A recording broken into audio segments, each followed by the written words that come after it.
नरेंद्र, हम ये जानना चाहते हैं, दिग्विजय सिंह ने जो कहा है आज, मैं ये जानना चाहता हूं कि राजनीतिक दल जब अपनी दूसरी भूमिका में दूसरे संगठनों में होते हैं, क्या वो अपनी पहली भूमिका की नैतिक जिम्मेदारियां उसे लेकर वहां नहीं जाते हैं क्या?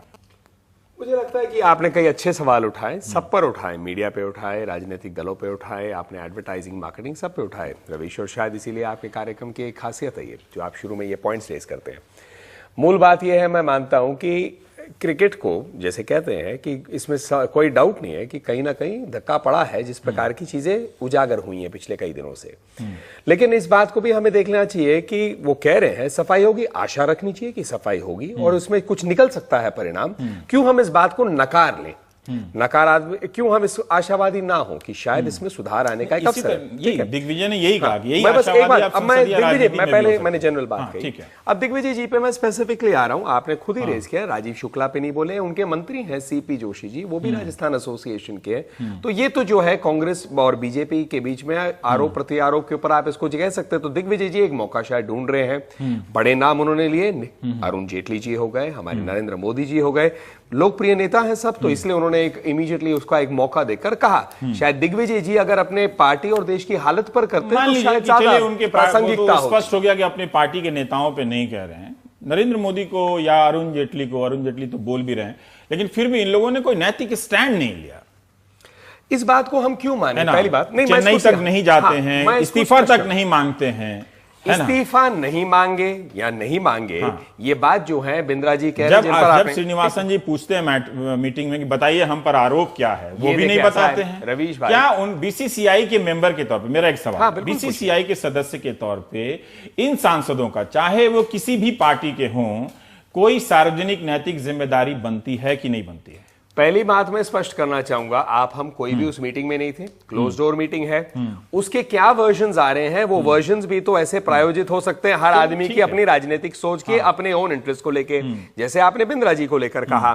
दूसरी बात जो आप कह रहे हैं अरुण जी का, मैं स्पेसिफिकली कहता हूं, अगर आप सिर्फ उनके पब्लिक बयानों से चलेंगे, लगातार कह रहे हैं कुछ होने वाला है।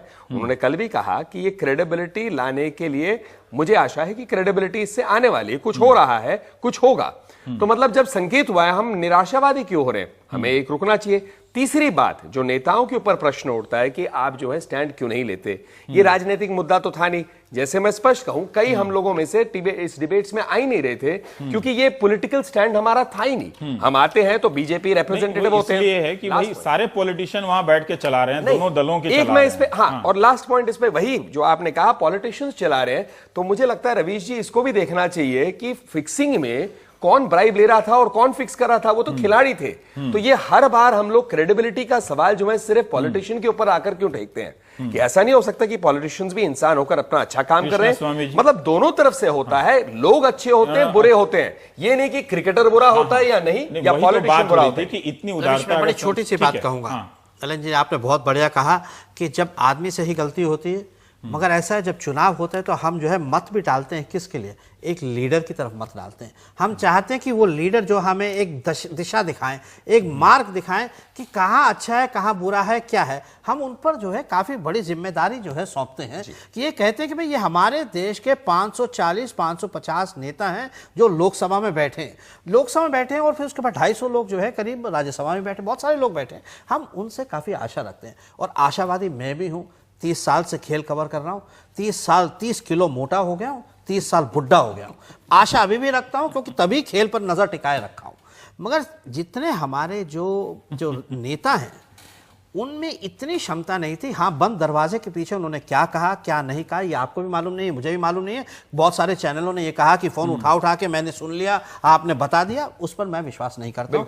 मगर ऐसा है कि कम से कम नेता होने के नाते, अगर यही नेता जो है खुले दरवाजे में आम जनता के सामने, टेलीविजन पे, अखबारों में, या कुछ नहीं, जब आप जो है हर मंच पर खड़े होकर भाषण दे सकते हैं, तो आप ये भी कह सकते हैं कि ये गलत हो रहा है। मगर आप जब पार्लियामेंट में बिल पास पास नहीं होने यही देंगे। तो आप जनता से कहते बिल- हैं कि आप जात पात रवीश- से ऊपर उठ के धर्म रवीश, मजहब से ऊपर बिल उठ के पास- हमें वोट दो, रवीश, और बिल आप पास जब वोट नहीं दे रहे हैं होने- बीसीसीआई में तो अपने इंटरेस्ट को नहीं वही छोड़ है, रहे हैं। बिल पास देखिए, होने नहीं ऐसा- देंगे पार्लियामेंट मैं इस पे में। कहूंगा। मगर ऐसा है कि जब वहां पर जब बोर्ड में आएगा, जब वहां पर जो है पूरा कुबेर का भंडार जो पड़ा हुआ वहां पर, जो ये एक कुबेर का संस्था, भंडार क्या है? जरा आप देखिए कुबेर का दर्शकों को फिर भंडार से ऐसा समझा है दें कि ताकि समझ में आए। बीसीसीआई हर स्टेट एसोसिएशन को हाँ। 23 से 25 करोड़ तक की राशि जो है हर साल देता है। ठीक है। वो राशि जो है वो जो खेल के सुधार के लिए, क्रिकेट के सुधार के लिए, स्टेडियम बनने के लिए, क्रिकेटर्स को जो है बढ़ावा देने के लिए, छोटे क्रिकेटर्स, युवा क्रिकेटर्स को जो है उनको ट्रेनिंग देने के लिए। मगर ये कहां पर अकाउंटेबिलिटी आज तक पता नहीं लगा। ये अकाउंटेबिलिटी पर ये ना पैसा वो देते बीसीसीआई क्योंकि को दे आरटीआई रही है में ना, है कहीं ऐसा तो नहीं कि हम बीसीसीआई को हमेशा मतलब काले से मैं नहीं, तो नहीं साहब चीज ऐसा कह है, रहा जब इतना पैसा है, हाँ। आप कोई किसी प्रकार की भी उसकी संस्था एक जवाबदेही हो, वो होनी पैसा चाहिए। रवीश नलिनी आपका और मेरा है।